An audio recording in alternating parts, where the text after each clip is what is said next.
acabarse, ya vamos. Qué bueno verles esta mañana a todos ustedes, qué bueno poder compartir la palabra del Señor. Vamos a empezar orando esta mañana, a ver qué tiene el Señor para nosotros. Oremos. Padre, gracias por esta oportunidad de abrir tu palabra, gracias porque decía Juan ahora que servirte es un privilegio, el mayor privilegio que tenemos. Y yo, Señor, me siento responsable, pero también privilegiado de poder exponer tu palabra esta mañana. Somos indignos, pero tú solamente eres digno, Señor, y por eso queremos hacerlo, confiando en el poder del Espíritu Santo y confiando en que tú vas a hacer la obra en medio nuestro. Por eso queremos, Señor, orar esta mañana y también poner en tus manos a este señor Magnus Ruiz Fallas, hermano de nuestra hermana Marita, para que usted haga la obra en él, mañana que va a ser analizado, que va a ser revisado por los médicos para que puedan determinar lo que corresponde y que lo que corresponde sea algo que glorifique tu nombre, que en medio de todo este proceso él pueda tener no solamente impactada su vida física, sino también su vida espiritual. En el nombre de Jesús te lo pedimos. Amén. Bien, hermanos, vamos a continuar esta mañana estudiando el libro de Primera de Pedro. Vamos a ver qué pasó aquí.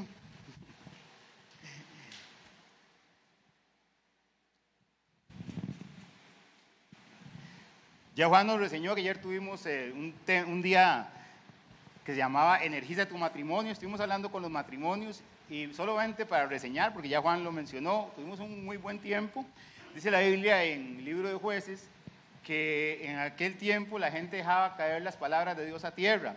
Y yo creo que muchas veces nosotros dejamos caer la palabra de Dios a tierra cuando tenemos buenas oportunidades. Ayer estuvimos hablando acerca de comunicación en el matrimonio. Estuvimos hablando acerca del conflicto en el matrimonio y estuvimos hablando acerca del perdón en el matrimonio. Tuvimos un tiempo muy especial y yo quisiera que usted lo aprovechara en las próximas ocasiones. Y por otro lado, esto es lo que no está funcionando. Es que ayer se me cayó y yo creo que ese es cochero. Bueno, ok, vamos por acá.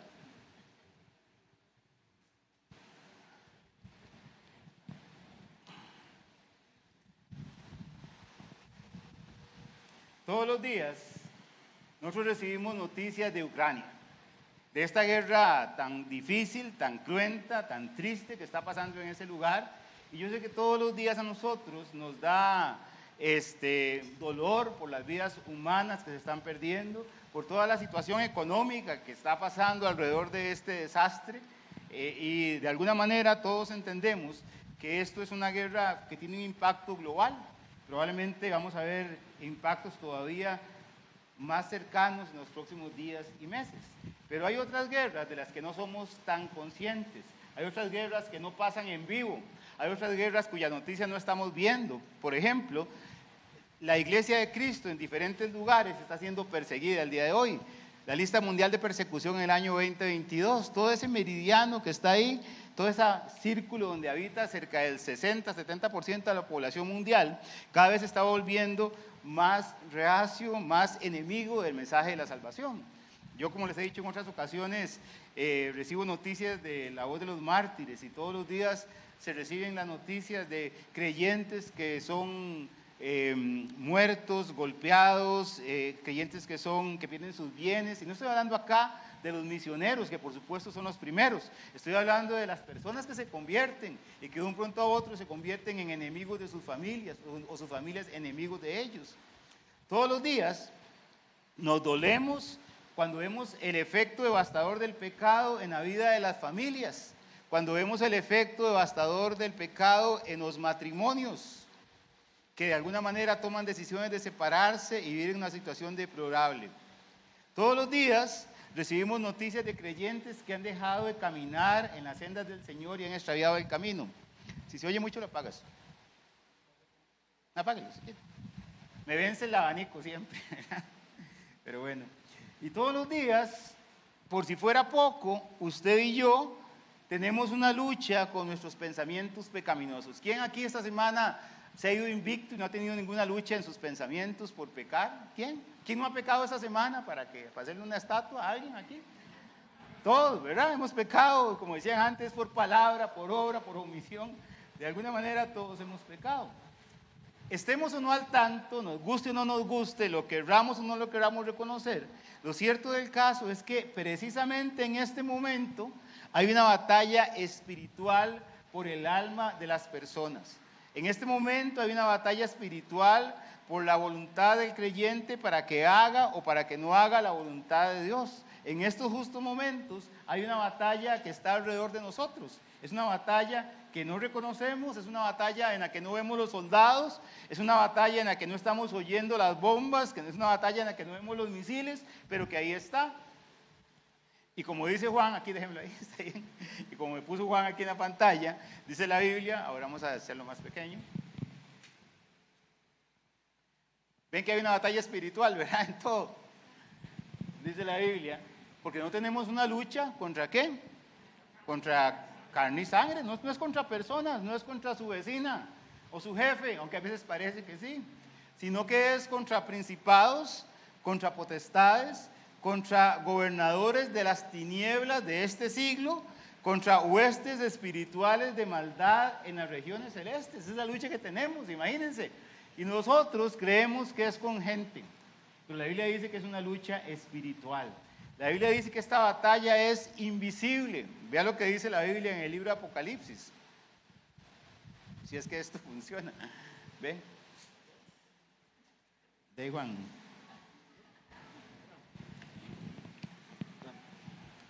Dice que después hubo una gran batalla en el cielo y en la iglesia también. Miguel y sus ángeles luchaban contra el dragón. Y sus ángeles, pero no prevalecieron, ni se halló lugar para ellos en el cielo. Y fue lanzado fuera el gran dragón, la serpiente antigua, que se llama el diablo y Satanás, el cual engaña al mundo entero. Fue arrojado a la tierra y sus ángeles fueron arrojados con él. Imagínense, mientras todas estas cosas están pasando, mientras usted está viviendo su vida, detrás de la escena, en el mundo espiritual que usted y yo no podemos ver, hay toda una batalla que tiene serias repercusiones en nuestro mundo físico. Hay batallas, gracias Juan, que tienen que ver con nuestro mundo personal. Hay batallas que tienen que ver con su familia y nosotros hay veces no entendemos que esas batallas están simplemente camufladas, que si tuviéramos la visión espiritual podríamos ver un montón de cosas alrededor nuestro. A muchos nos han convencido de que el diablo no existe y él feliz, ¿verdad? Porque entre menos creamos de su existencia, menos lo notaremos y no podremos entender de que él también está actuando. Pedro advierte a los cristianos, y si usted ha venido a esta iglesia, ha revisado todos los mensajes sobre Primera de Pedro, Pedro nos ha hablado de un montón de cosas acerca de la esperanza, acerca de la fe, y ya Pedro está terminando en el capítulo 5 el libro, ya casi está haciendo el cierre, y en ese cierre Pedro nos está diciendo, miren señores, miren señoras, nosotros no estamos en un parque de diversiones, sino que vivimos en un campo minado de guerra. En el tiempo de él estaban los cristianos siendo perseguidos por los romanos, estaban los cristianos siendo muertos y se estaban escondiendo ahí en Capadocia y en todos los lugares. Pedro le dice, mire, cada día hay muertos y heridos en esta batalla. Entonces al finalizar su carta, Pedro nos empieza a hablar acerca de esta situación. Y él nos dice en Primera de Pedro, capítulo 5, 8 al 11, que hay un adversario. Y el mensaje de hoy se llama, ¿cómo? Vuestro adversario. Ese es el mensaje de hoy. Y dice Primera de Pedro, sed sobrios y velad, porque vuestro adversario el diablo, como león rugiente, anda alrededor buscando a quien devorar, al cual resistid firmes en la fe, sabiendo que los mismos padecimientos se van cumpliendo en vuestros hermanos en todo el mundo. Mas el Dios de toda gracia, que nos llamó a su gloria eterna en Jesucristo, después de que hayáis padecido un poco de tiempo, Él mismo os perfeccione, afirma, fortalezca y establezca. A Él sea la gloria y el imperio por los siglos de los siglos. Amén. Este es el mensaje final de Pedro. Imagínense el cierre que él está haciendo. Miren, hermanos, miren, hermanas, ustedes tienen que ser sobrios y tienen que velar porque hay un adversario que se llama el diablo. Y esta mañana podríamos detenernos acá muchísimo tiempo para poder hablar de este adversario, para poder hablar del contenido de este pasaje, pero vamos a detenernos en tres cosas para que podamos llevarlas en la mente y en el corazón. La primera de ellas es que ante la amenaza de que existe un adversario real, aunque usted no lo crea, debemos mantenernos atentos. Y por eso Pedro dice que nosotros debemos ser sobrios y debemos velar. Sobrio significa estar alerta mentalmente, tener control de nuestra mente. Unos sinónimos son parco, moderado, austero, mesurado, comedido, contenido, reprimido, parsimonioso, sensato, circunspecto, como dice alguien por ahí, conciso, sereno, sencillo, escueto. Ya los que se rieron saben bien el mismo programa, ¿verdad? En la Biblia encontramos muchas veces esta palabra, y normalmente la palabra sobrio se traduce como dominio propio, prudente, una persona que está en su juicio cabal, una persona que piensa con cordura. Eso es lo que dice la Biblia que significa ser sobrio. La Biblia dice que debemos ser sobrios. Y sabe, todos parecemos sobrios hasta que llega un momento crítico. Todos estamos aquí, nos vemos muy tranquilos, pero empieza a temblar y se nos cae la sobriedad un montón, ¿verdad? Todos estamos muy tranquilos, somos personas muy pacíficas acá en la iglesia, pero de alguna manera nos chocaron el carro, nos tocaron el pito muy fuerte por ahí detrás y los ánimos se calientan. Y es ahí cuando se ve quién es quién. Una persona sobria es aquella que no se deja dominar por las emociones y por las circunstancias, sino que siempre se esfuerza por hacer lo correcto. Es una persona sobria. El antónimo, el contrario de la palabra sobrio, es una persona ebria, borracha. Y un borracho, una persona con drogas, no tiene control de sus emociones ni de sus acciones. Ha cedido el control, cedió el volante, dio las llaves de su casa, dio las llaves de su comportamiento a otras personas. Y por eso la Biblia dice en Efesios que no nos debemos embriagar con vino, en lo cual hay disolución. O sea, eso se va. Antes bien, sed llenos del Espíritu, hablando entre vosotros con salmos, con himnos, con cánticos espirituales, cantando y alabando al Señor en vuestros corazones, dando siempre gracias a Dios por todo en el nombre de nuestro Señor Jesucristo. La Biblia nos dice que nosotros no debemos embriagarnos con el vino, en lo cual hay disolución. Eso se acaba, ese gozo, esa sensación se acaba rápidamente, pero uno debe procurar ser lleno del Espíritu Santo. Y aquí dice que una persona llena del Espíritu Santo, de su interior naturalmente van a salir alabanzas al Señor, va a salir la escritura, va a salir el deseo de alabar a Dios. Si usted no desea alabar a Dios, si la Biblia no está en su mente y en su corazón, ¿sabe qué? Probablemente usted no esté lleno del Espíritu Santo, sino que usted esté siendo dominado, esté siendo borracho de otras cosas que no necesariamente son el Espíritu de Dios. Cuando la vida de nosotros no está gobernada por el Espíritu Santo, cuando nuestras acciones no son modeladas por la Biblia, cuando usted empieza a ceder el control de sus pensamientos y de sus emociones, usted está siendo una persona descuidada. Usted está poniéndose en una situación de riesgo. Usted está sacando los fósforos, la gasolina y diciéndole al diablo, aquí estoy. Usted está sacando el rótulo que dice, aquí estoy, venga por mí. Cuando usted empieza a ver videos sexualizados, cuando usted abiertamente ve pornografía, usted deja de ser sobrio. Cuando usted lo controla el amor al dinero, usted dejó de ser sobrio. Cuando usted su tarjeta de crédito se empieza a disparar por todo lado y no tiene control, usted deja de ser sobrio. Cuando usted no es comedido o comedida en el uso de su lengua, deja de ser sobrio. Dwight Pentecost, un autor muy bueno, dice esto: una persona que no se preocupa de la naturaleza o del carácter del mundo, que le da lo mismo, es desconocedor de los propósitos y ataques de nuestro adversario, el diablo. Puede permitirse de vivir una vida ligera o frívola, puede vivir como le da la gana, pero aquel, oiga esto, que ve la vida como Jesús la ve, tiene que adoptar una actitud totalmente nueva, una perspectiva totalmente nueva caracterizada por la sobriedad. Y lamentablemente el día de hoy tenemos millones de personas que nos decimos cristianos, pero que no vivimos sobriamente. Que decían, no, es que lo importante es lo que yo siento por dentro y mi relación con el Señor. Y yo acepté a Cristo cuando era un chiquito, pero vivimos la vida como nos da la gana. Vivimos la vida haciendo lo que no es agradable a Dios. Vivimos la vida sin considerar sus principios. Y al final, toda nuestra forma de pensar y analizar se vuelve cada vez más mundanalizada.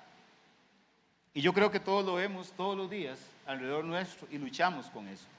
La segunda palabra es velar. Velar tiene que ver con ser vigilante, con estar atento, con estar despierto. El significado bíblico de velar dice aquí que hace referencia al acto de de no dormir en la noche, sino estar cuidando.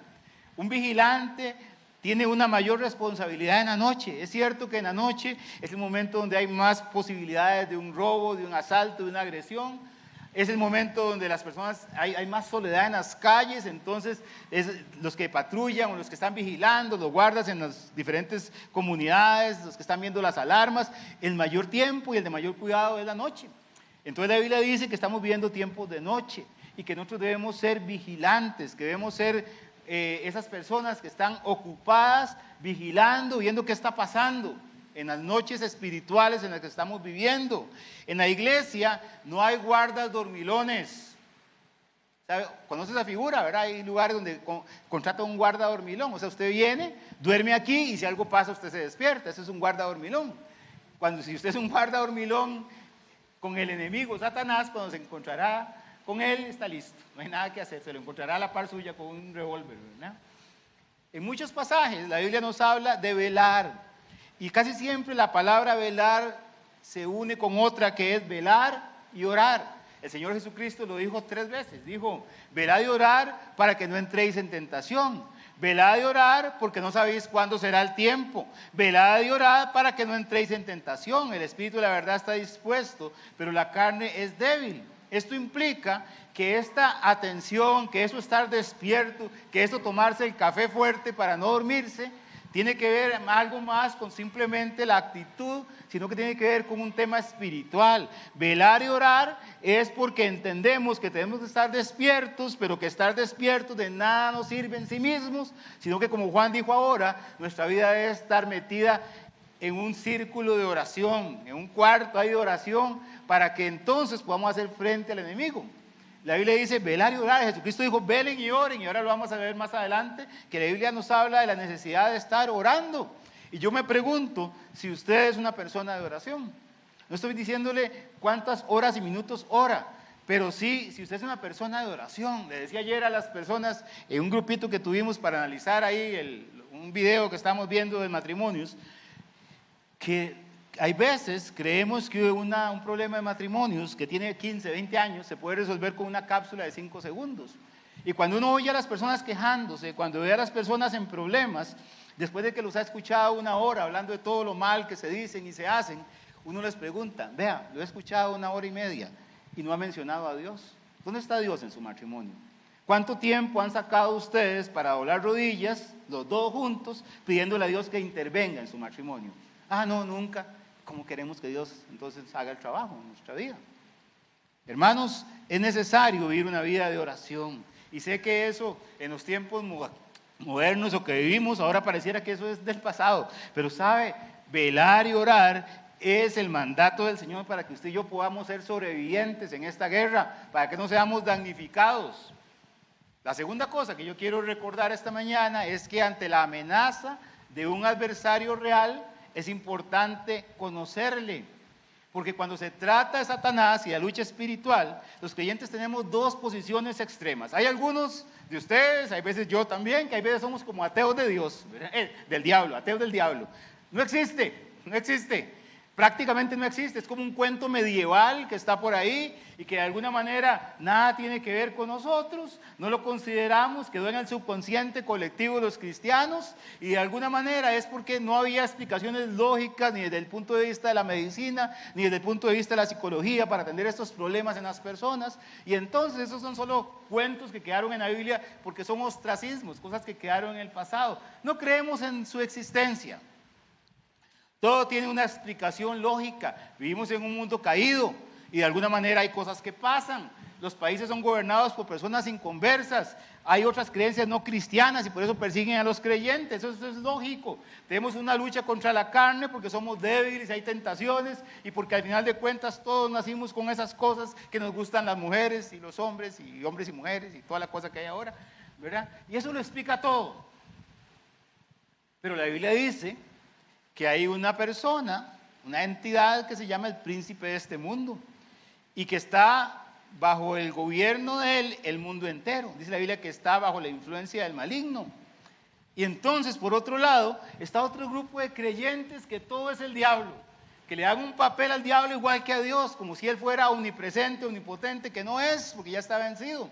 Se tropiezan con las escaleras y es el diablo. No le funciona el pasador y es el diablo. Se acuestan con la que no es su esposa o su esposo y es que le entró un espíritu de infidelidad, ¿verdad? Y todo lo que sucede es obra del diablo. Se cerró una puerta de repente, se quemó el bombillo al entrar al baño y es el diablo atacándome. Algunos creyentes viven bajo un estado de pánico porque el diablo vive y va a venir a poseer sus mentes, etc. Hoy no podemos hacer un estudio exhaustivo de Satanás, del diablo, pero sí conviene recordar algunas cosas porque Pedro aquí las pone en ese contexto. Empecemos por lo que la misma Biblia nos dice acá en Pedro. Dice que vuestro adversario el diablo, como león rugiente, anda alrededor buscando a quien devorar. La primera cosa que vemos que Pedro nos dice es que es un adversario. Un adversario es un enemigo. Un adversario es alguien que desea perjudicarte. Un adversario es alguien que está en contra del plan de Dios para tu vida. Un adversario es aquel que hará todo lo posible por echar a perder todo lo bueno que Dios tiene para ti. Él es el ladrón que viene para hurtar, para matar y para destruir tu vida. Diablo significa acusador. Y sabe, en el griego, la palabra literalmente dice algo así como que era usado en el clásico griego con los significados de difamar, acusar, calumniar. Era usado para aquellos que iban a un juicio y decían una mentira explícita contra alguien para hacerlo quedar mal. Pero no solo eso, sino que también se usaba para aquellos o aquellas que se ocupan de diseminar mentiras y de perjudicarlo a usted públicamente. Como que alguien ande repartiendo volantes diciendo un montón de cosas suyas. Eso es más o menos la palabra diablo, difamar. Y en la Biblia otros nombres reflejan quién es. Satanás no es la palabra griega, no es la palabra hebrea, y significa acusador, adversario, lo mismo. La Biblia dice, y no los tenemos todos por acá, pero les digo así, en primera de Pedro que estamos viendo, dice que es un adversario. Dice la Biblia en Apocalipsis que es un acusador y que es un calumniador de los hijos de Dios. Se dice en Génesis que Satanás anda esparciendo mentiras acerca de Dios. Y también dice en Job que el hombre es acusado delante de Dios por Satanás. Dice la Biblia que se le llama también Belcebú en Mateo, que significa príncipe de los demonios, príncipe de la potestad del aire en Efesios 2:22. Se le llama Belial, que significa sin valor, destructor, en 2 Corintios. En Apocalipsis se le llama Apolión, el destructor, el ángel del abismo. En Apocalipsis 20 dice que él es el dragón, que es la serpiente antigua. Dice en 2 Corintios que él es el Dios de este siglo, el príncipe de este mundo, y que él ciega el entendimiento de los incrédulos. En Salmos dice que es un cazador. En Mateo dice que él siembra cizaña. En Apocalipsis lo recuerda que es la serpiente antigua. En Juan dice que es un lobo, que es un león rugiente en Pedro. Y dice en 2 Corintios que se disfraza como ángel de luz. Imagínense si nos pudiéramos analizar todo eso esta mañana. Pero ese es Satanás, es todo eso. Según Job es atrevido, Timoteo dice que es orgulloso, Juan dice que es maligno, insinuador, astuto, engañoso, feroz, homicida y mentiroso. Ese es Satanás. Y decimos, ay no, pero de verdad es tan malo. Vea, uno ve a la gente alrededor y ve gente que hace cosas increíblemente malas, maldad extrema. Y uno se pone a pensar que esas son solamente personas influenciadas por el realmente malo, que es Satanás. Todos los nombres de Satanás, del diablo, tienen que ver con algo, con que es un adversario, con que quiere lastimarte, herirte, hacerte incapaz de cumplir el plan de Dios. Y como él es un adversario y un engañador, hay veces ni te das cuenta. Hay veces has empezado a dar pasos en tu vida para alejarte de las cosas del Señor y no lo ves como algo serio, ni como algo interesante, ni como algo que te va a perjudicar. Yo voy de vez en cuando, un domingo a la iglesia, pero en realidad estás pensando en que hay una lucha espiritual por tu alma detrás de todo esto. Como decía un gran filósofo de la televisión, el diablo es puerco, ¿verdad? Y Pedro sabía de lo que hablaba. Pedro, imagínense que Pedro es el que está escribiendo.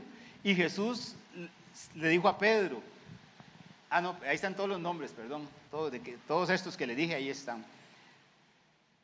Jesús le dijo a Pedro, dijo también el Señor, Simón, Simón, he aquí Satanás os ha pedido para zarandearos como a trigo. Imagínense, el diablo yendo a Dios, yendo a Jesús y decirle, mire, yo quiero a Pedro, quiero agarrarme con él y destrozarlo. Pero el Señor le dice, y esa es una promesa para nosotros si andamos en su voluntad, pero yo he rogado por ti para que tu fe no falte. Y una vez vuelto, confirma a tus hermanos.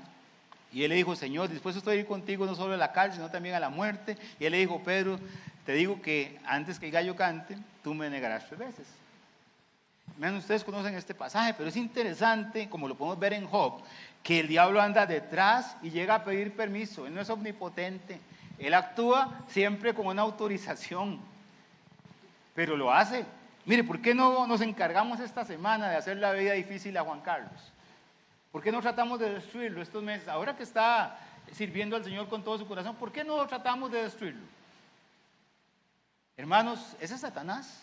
No es un amigo tuyo, es un enemigo tuyo. Y si lo tratas como un amigo, examina tu corazón.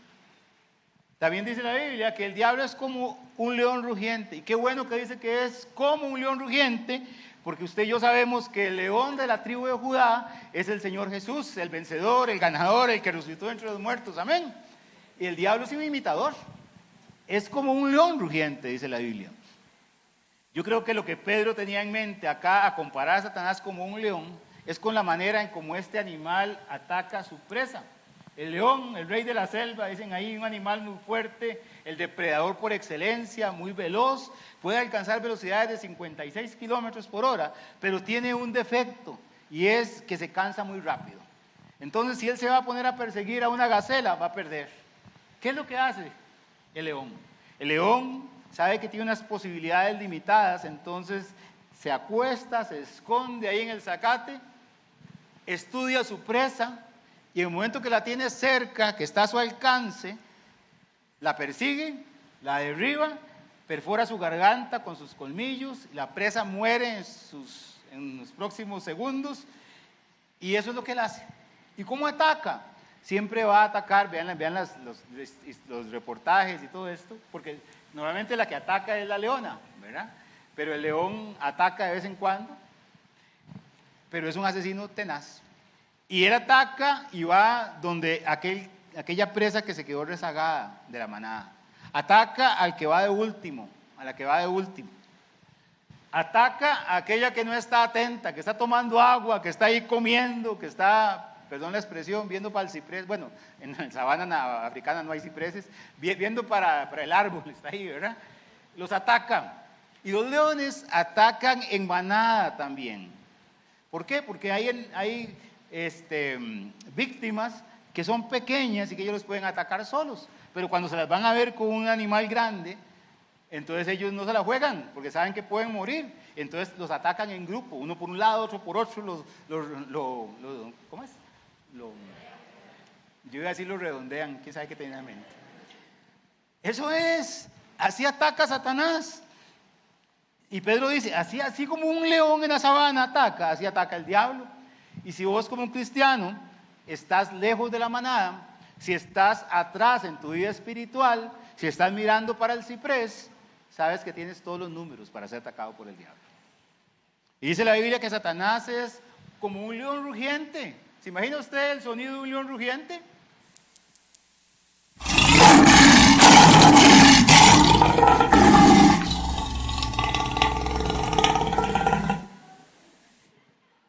¿Se imagina usted estar ahí paseando y que le pase eso?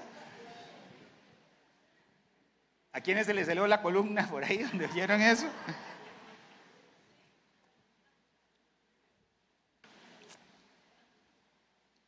Imagínense, el sonido de un león rugiente se oye a 8 kilómetros de distancia. Lo usan para marcar su territorio. No se metan conmigo, pero también lo usan para asustar a sus adversarios. Y cuando el león ruge, el animal se queda petrificado. Hermanos, y Pedro nos da otra característica. O sea, en otras palabras, el diablo también va a usar el temor para tu vida. Y Pedro nos da otra característica, que es que anda buscando a quien devorar. El diablo trabaja 24/7. Tiene una ocupación de tiempo completo. Él no tiene el hobby de molestarte el fin de semana. Tú no eres el proyecto de manualidades del diablo. Él desde el comienzo está para lastimarte.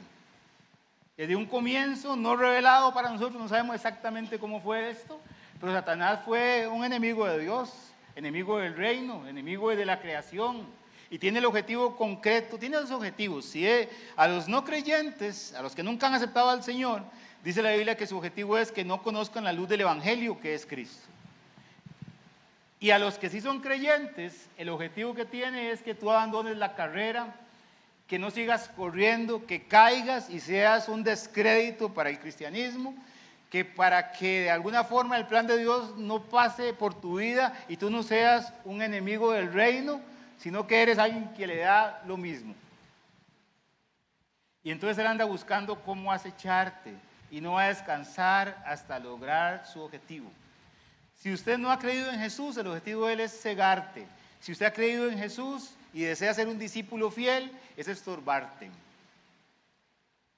Tercer punto. Ante la amenaza de un adversario real, es necesario, ¿qué dice la Biblia ahí? Pedro, ¿qué dice? Resistirle. Y todos dijimos, porque todos creemos, Pedro tenía la firme creencia de que como cristianos estamos en una batalla, en una guerra espiritual. Pero nos recuerda que nuestra actitud no puede ser pasiva en esta guerra, metidos en un búnker, en una cueva, porque escuchamos al enemigo rugir como un león y entonces salimos corriendo a escondernos. Sino que Pedro dice, y la Biblia dice, que somos parte del ejército del Señor y que debemos combatir. Cuando usted ve las películas y los reportajes de la Primera Guerra Mundial y ve lo que está pasando en Ucrania, se da cuenta de que existe lo que se llama la resistencia. Aquellos que a pesar de que el ejército enemigo llegó y acampó, se reunieron y de alguna manera, no son un ejército algunos, pero ahí están peleando. Ahí están algunos que son agricultores, señoras, que van y piden un rifle, démelo, porque yo voy a ir a pelear. Y se unen a los ejércitos. Hermanos, a esa resistencia que de alguna manera siempre fue un baluarte durante los tiempos de guerra y lo es hoy en Ucrania, por ejemplo, es la idea de que Pedro nos está diciendo, mire, uno tiene que resistir al diablo, tiene que resistirlo en la fe. Y sabe, usted y yo debemos ser la resistencia del Señor. Lo estamos siendo. El versículo 9 dice, al cual resistid firmes en la fe. La palabra resistir es una palabra militar, viene del griego, que significa pararse en un lugar firme sin moverse, incluso si es atacado por el enemigo. Entonces los verdaderos cristianos deben resistir fuertes en la fe. La fe es la confianza, la fe es el conocimiento, la fe es la esperanza de que el que está con nosotros es mayor y que en esta guerra vamos a triunfar. Y Pedro dice, usted tiene que mantenerse firme en la fe. Dice la Biblia, y gracias a Dios por su palabra, que todo espíritu que no confiesa que Jesucristo ha venido en carne no es de Dios. Y este es el espíritu del anticristo, el cual vosotros habéis oído que viene y que ahora ya está en el mundo. Hace 2000 años Juan decía, el espíritu del anticristo está en el mundo. Hijitos, vosotros sois de Dios y los habéis vencido. ¿Y qué dice la Biblia? Porque mayor es el que está en vosotros, ¿qué? Que el que está en el mundo. Puede rugir, pero no es mayor que mi Dios. Amén. La palabra griega para fe significa persuasión, convicción, una confianza en Cristo. Qué bueno poder llegar a los momentos claves de la vida teniendo uno la fe y la esperanza en el Señor. Qué bueno haber pasado por un tiempo de accidente y aún en medio de la tribulación, uno saber que, Señor, aquí está mi vida. Qué bueno haber pasado por momentos difíciles de una enfermedad y decir, yo desearía estar sano, pero si el Señor me lleva, me está esperando del otro lado de la puerta el Señor. Tenemos nosotros esa fe, tenemos esa mente guardada por los pensamientos en el Señor. Colosenses dice lo siguiente, si en verdad permanecéis fundados y firmes en la fe, y sin moveros de la esperanza del evangelio que habéis oído, el cual se predica en toda la creación que está bajo del cielo, del cual yo, Pablo, fui hecho ministro. Él está diciendo a esta gente que gracias a Dios por ellos, porque en verdad permanecen fundados y firmes en la fe, gente que no se está moviendo de la esperanza del evangelio que han oído. Hoy vivimos una vida cristiana donde lamentablemente la gente no tiene principios, su fe es una fe inestable, inmaduros espiritualmente, sin decir que todos tenemos que crecer, pero hay gente que hoy anda en un lugar, hoy piensa una cosa, mañana otra. Y sabe, los militares curtidos, los soldados del cepa, son aquellos que han enfrentado una guerra, otra, y entre más enfrentan la guerra, más expertos se vuelven en la guerra, más saben acerca de cómo poder pelear, más saben dónde esconderse, cómo atacar, menos temor les da enfrentarse al enemigo. Usted y yo deberíamos ser experimentados, porque dice la Biblia que no dejamos de conocer sus artimañas. Debemos ser curtidos en la batalla.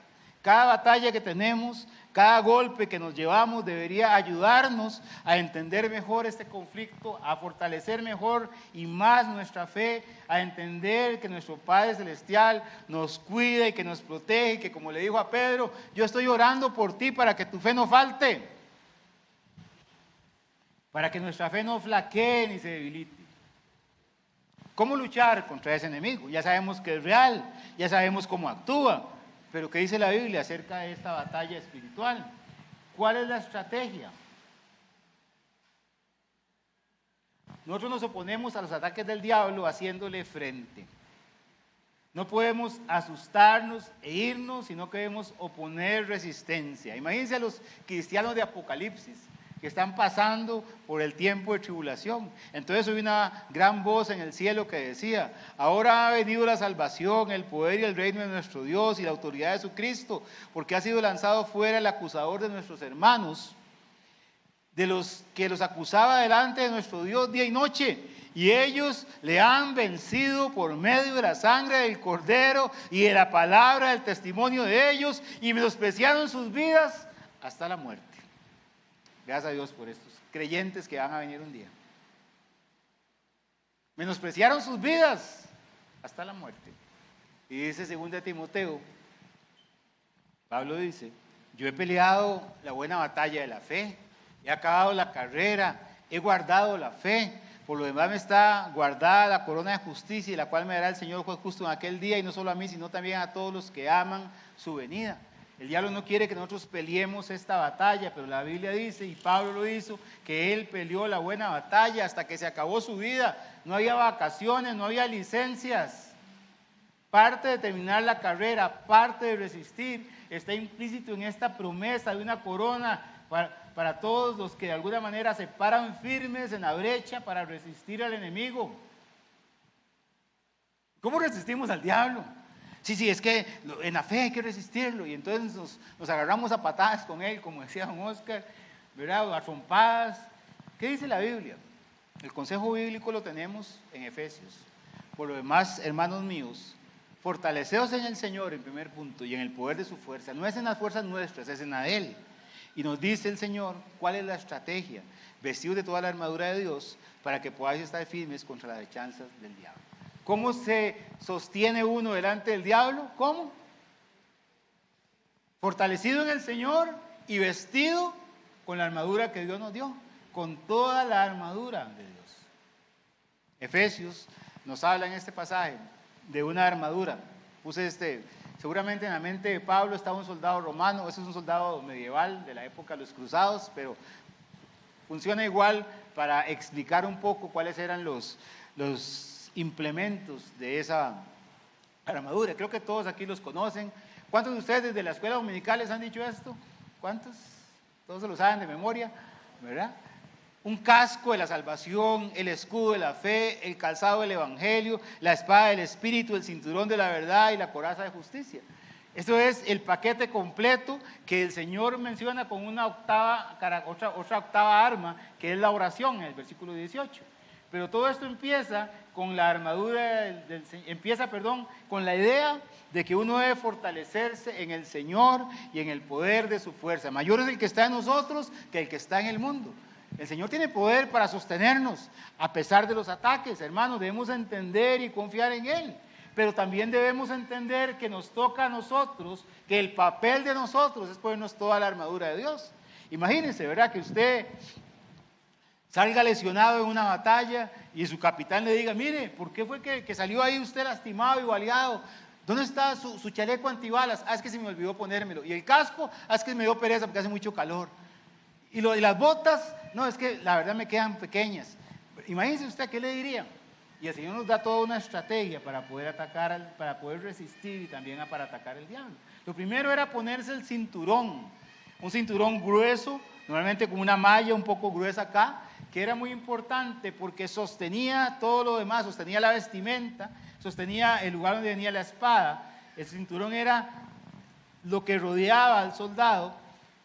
Y entonces, hermanos, la verdad, el Señor debe rodear nuestra vida para estar preparados.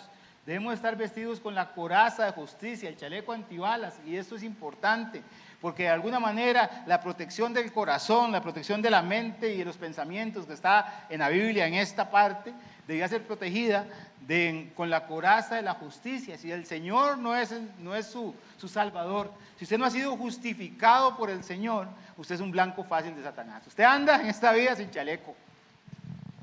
Hermanos, uno debe vivir bajo la justificación del Señor, habiendo sido justificados, pero también viviendo una vida justa de acuerdo con los principios del Señor.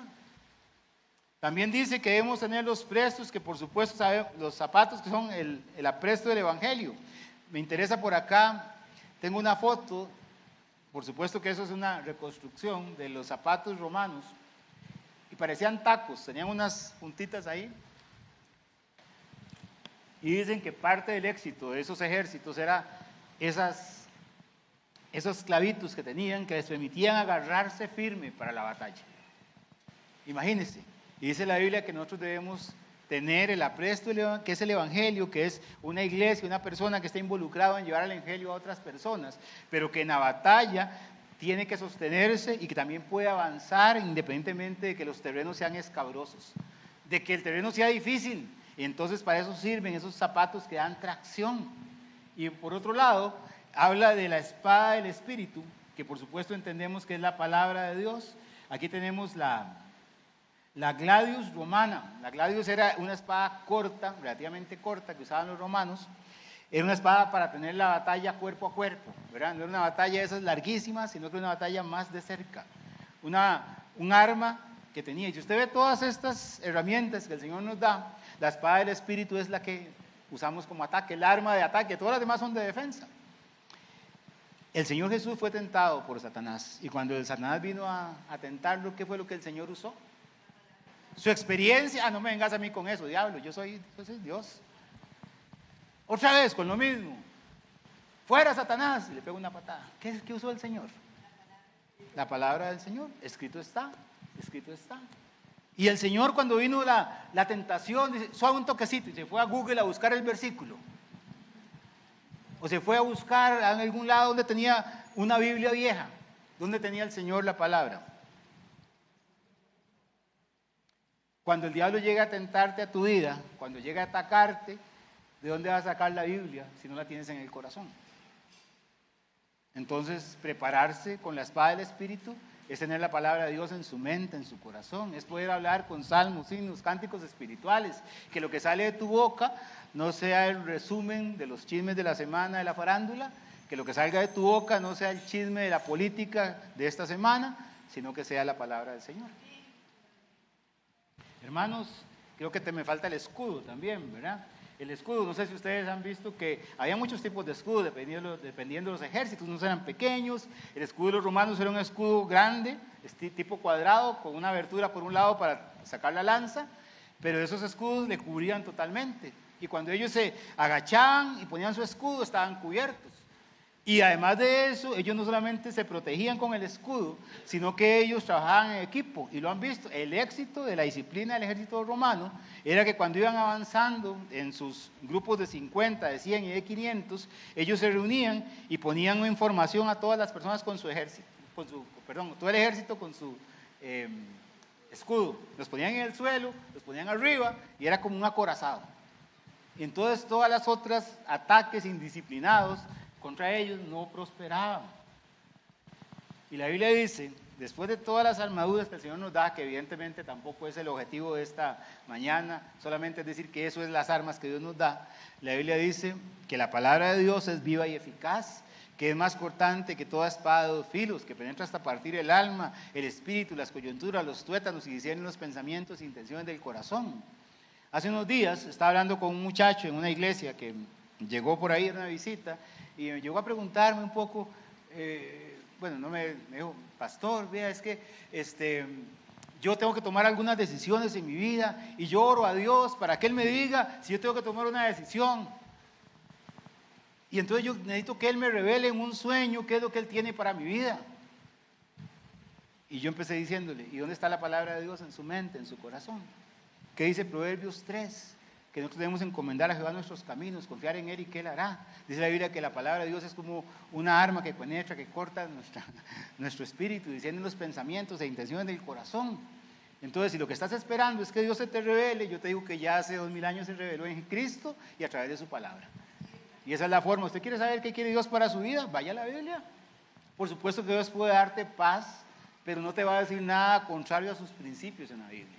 Entonces, si yo quiero saber qué dice Dios y quiero hacer lo correcto, voy a la Biblia y a esperar que Dios me hable. Y por supuesto, bañando en oración, en una relación personal con el Señor, Él me va a revelar a mi corazón, me va a dar la paz necesaria para tomar decisiones, para saber si esa muchacha o ese muchacho, para saber si este trabajo que me ofrecen es del Señor.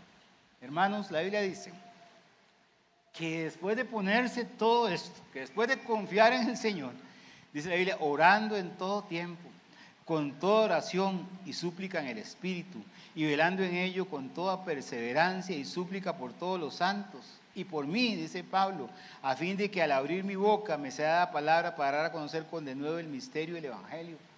En eso termina ponerse la armadura de Dios, en una vida bañada en oración, velando con perseverancia, con súplica por las personas. ¿Cómo resistir a Satanás? Preparándose, poniéndose la armadura del Señor, confiando en la fortaleza que Dios nos da y bañando nuestra vida de oración.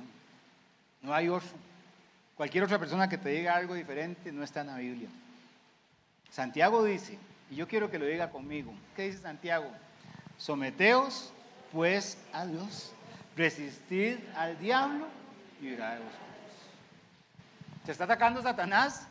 Sométase a Dios, resista y el Señor va a hacer su obra. Yo quiero terminar esta mañana diciéndote que esta exhortación de Pedro es muy relevante. Fue relevante para todos aquellos cristianos de su tiempo, es relevante para nosotros hoy como creyentes, si somos hijos de Dios, si un día decidimos aceptar al Señor en nuestro corazón. Porque de alguna manera el Señor nos está diciendo, mire, ustedes que son creyentes tienen esta lucha espiritual, pero no podemos dejar de lado que no todo el mundo conoce al Señor. Y tenemos que entender qué dijo el Señor acerca de Satanás y acerca del papel en la vida de la gente. Respondieron y le dijeron, los judíos que se creían muy religiosos, nuestro padre es Abraham. Jesús les dijo, si fueseis hijos de Abraham, las obras de Abraham haríais, pero ahora procuráis matarme a mí. Y Jesús le dijo a esas personas religiosas, vosotros sois de vuestro padre el diablo, y los deseos de vuestro padre queréis hacer. Él ha sido homicida desde el principio y no ha permanecido en la verdad, porque no hay verdad en él. Cuando habla de suyo habla, porque es mentiroso y padre de mentira. Desde la doctrina de Jesús, desde la perspectiva de Jesús viendo el mundo, Él nos dice, solamente hay dos familias en la tierra. Tú puedes pertenecer a la familia de Dios o a la familia del diablo. Entonces, ¿cómo vas a resistir al diablo si es tu papá? Ocupas cambiar de bando. Y dice la Biblia para eso, que si nuestro evangelio está encubierto, entre los que se pierden está encubierto, en los cuales el Dios de este siglo cegó el entendimiento de los incrédulos para que no resplandezca la luz del evangelio de la gloria de Cristo, el cual es la imagen de Dios. La obra del diablo en los no creyentes, en las personas que nunca han aceptado al Señor en su corazón, es cegarlos espiritualmente, para que sigan perteneciendo a su familia. Por eso es que la batalla no es contra los que están en su familia. Su batalla no es contra aquellos que aún no siendo de su familia, ya los venció porque están viviendo una vida espiritual desastrosa. Su batalla será contra todos aquellos que están queriendo ser discípulos de Jesús. Otra vez está funcionando el...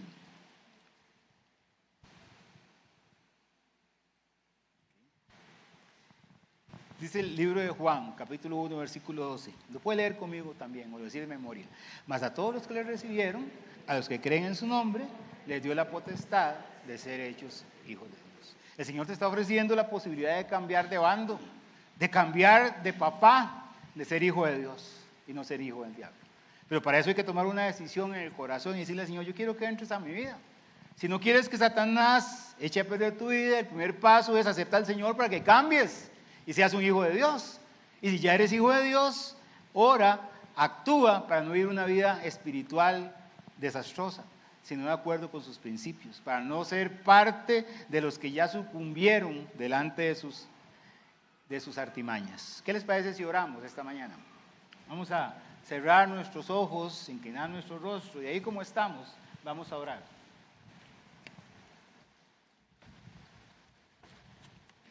Esta mañana Pedro nos ha recordado muy rápidamente que nosotros debemos velar y orar, que ese es nuestro papel, que eso es lo que nos toca, velar y orar, y que además de eso tenemos que reconocer que existe un enemigo que anda como un león rugiente alrededor buscando a quien devorar. Y hay veces usted y yo podemos entender en nuestros corazones que a pesar de ser cristianos, nos hemos puesto en el ojo de la tormenta, nos hemos puesto en la mira del enemigo para que nos ataque. O hay veces estamos haciendo la voluntad de Dios y sus ataques de alguna manera quieren impedir que sigamos alcanzando el reino. ¿Dónde estamos hoy? Debemos velar y orar. Hay algunos de ustedes que si quisiera poner en pie y decir, hermano, yo quiero orar esta mañana porque yo quiero ser un creyente que esté velando y orando. Quiero ser sobrio, vivir una vida cristiana de acuerdo con los principios del Señor. Si usted está en esa disposición de corazón, póngase en pie y vamos a orar juntos. Si usted dice, Fran, es que de verdad yo siento que mi vida está siendo atacada, pero yo quiero resistir al diablo, conforme a la palabra de Dios, como usted lo ha dicho, no es un tema de gritos ni de exorcismos, es un tema de vivir la vida cristiana con la armadura de Dios puesta. Alguien más que quiere decir, yo quiero permanecer firme, no quiero ser una presa fácil, no quiero asustarme con los rugidos del diablo a mi vida, sino que quiero ser un buen cristiano. Y finalmente, si esta mañana hay alguna persona acá que nunca ha aceptado al Señor en su corazón, yo les recuerdo las palabras del Señor. Hay que aceptar a Cristo en el corazón para pasar a ser parte de su familia. Si quieres ser hijo de Dios, hija de Dios, nunca has tomado una decisión y le has dicho, Señor, entra a morar en mi vida, perdona mis pecados, te necesito. Y esta mañana dice, Fran, yo quiero tomar esa decisión el día de hoy. Yo quiero ser un hijo, una hija de Dios. Póngase en pie para poderle reconocer, para poder también que alguien le pueda explicar en privado acerca del Señor. Alguien que quiera decir, yo necesito a Cristo en mi corazón, necesito tener a Dios como mi papá esta mañana. Bien, si usted no toma esa decisión ahorita, pero decide hacerlo al final, búsquenos a Juan Carlos o a mí, con mucho gusto podemos conversar. Padre, gracias por esta mañana, por recordarnos, como hizo Pedro al final de su epístola, que no estamos viviendo una vida, Señor, en un parque de diversiones, sino que vivimos una batalla espiritual, que esta batalla es dura, como hemos cantado y como hemos dicho, pero que requiere de nosotros que seamos sobrios, que velemos en oración y requiere de nosotros que permanezcamos firmes en la fe, que seamos personas que nos pongamos la armadura tuya y que podamos vivir de acuerdo con tus propósitos, Señor. Yo te pido que los cristianos de esta iglesia, empezando por este servidor, podamos ser mejores soldados, podamos ser mejor resistencia y que nuestras vidas cuenten para ti, Señor. En el nombre de Jesús te lo pido y te damos gracias. Amén. Que Dios les bendiga, hermanos. Muy buenos días.